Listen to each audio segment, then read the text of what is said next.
আজকে আপনাদের সামনে একটা মা জিরাফের একটা গল্প তুলে ধরব।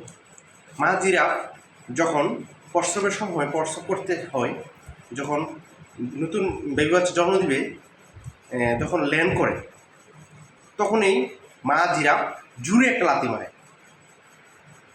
তখন মা জিরাফ যখন একটা লাথি দিই, তখন শিমশিম কে ওঠে। দ্বিতীয়বার আবার একটা লাথি দিই, বেবি জিরাফটা বললো, বা দুনিয়াতে শুধু ল্যান্ড করলাম, এত লাথি শুরু হয়ে গেল।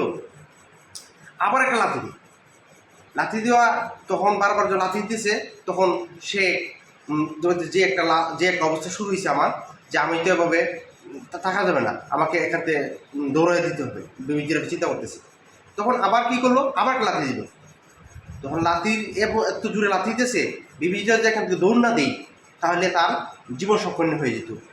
এই মডেল অফ দ্য স্টোরি, এই মা জিরাফ লাথি দেওয়ার উদ্দেশ্য একটাই, কি যে জিরাফের মাংস খুব নরম, জঙ্গলে হিংস্র প্রাণীগুলো তাকে খেয়ে ফেলবে।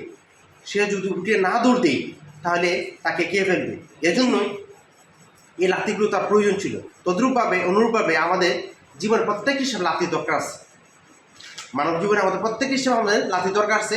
লাথি খাইলে আমাদের জীবন শক্ত হই, আমরা ঘুরে দাঁড়াতে পারি। ধন্যবাদ সকলকে।